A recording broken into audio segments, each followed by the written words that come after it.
Alright, let's dive into something that's been making waves in Western Australia, the latest NAPLAN results. And honestly, it's a bit of a mixed bag. Here's the deal, Year 9 students are absolutely crushing it, outperforming the national average across the board. But flip the coin, and you'll see Year 3 students are struggling, with a whopping 40% of them falling behind in numeracy. So, what's going on here? Let's break it down. First off, what makes this really interesting is the stark contrast between the older and younger students. Year 9s are killing it, and that's not just a fluke. From my perspective, this suggests that the system is doing something right, as these kids progress through school. Education Minister Sabine Winton even pointed out that the growth from year to year is where the real value lies. And she's not wrong. If you take a step back and think about it, getting students to perform well by Year 9 is a testament to the cumulative efforts of teachers and the system over several years. It's like a long-term investment finally paying off.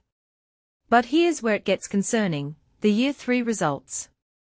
Nearly 40% of these kids are in the bottom 2 tiers for numeracy. That's alarming. Personally, I think this raises a deeper question. Are we failing these kids in their critical early years? Opposition spokesperson Liam Stalterai hit the nail on the head when he said that if we don't support kids early on, they are more likely to fall behind later.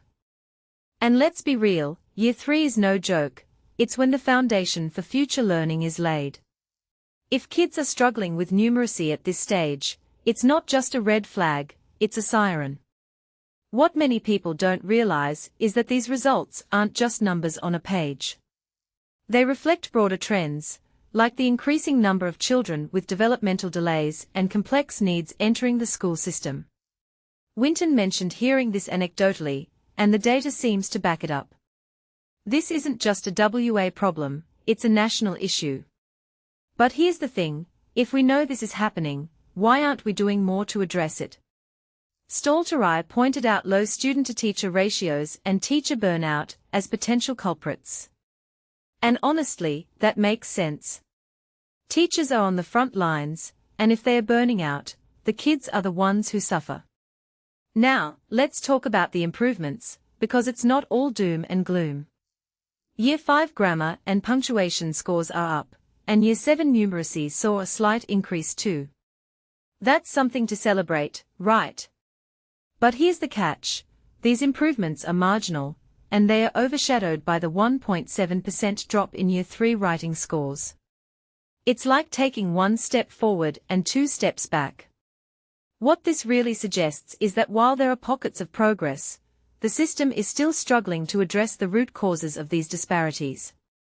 If you ask me, the Year 9 success story is a double-edged sword. Yes, it's great that these students are thriving, but it also highlights the gaps earlier in the system. Are we just kicking the can down the road, only to see these issues resurface later?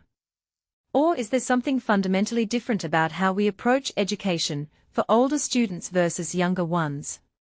These are the questions we need to be asking. One thing that immediately stands out is the need for targeted interventions in those early years. If nearly 40% of Year 3 students are struggling with numeracy, we can't just cross our fingers and hope it gets better. We need to act now. Whether it's reducing class sizes, providing more resources for teachers, or implementing early intervention programs, something has to change. Because here's the harsh truth, if we don't fix this, we are setting these kids up for failure down the line. So, what's the takeaway here? Well, personally, I think it's a wake-up call. The Year 9 results are encouraging, no doubt, but they shouldn't distract us from the urgent issues in the lower grades. Education isn't just about crossing the finish line, it's about making sure every student has a fair shot at the race. And right now, it feels like some kids are starting the race with their shoelaces tied together. We can do better, and we need to do better. Because at the end of the day, these aren't just test scores, they are the futures of real kids. And that's something we can't afford to get wrong.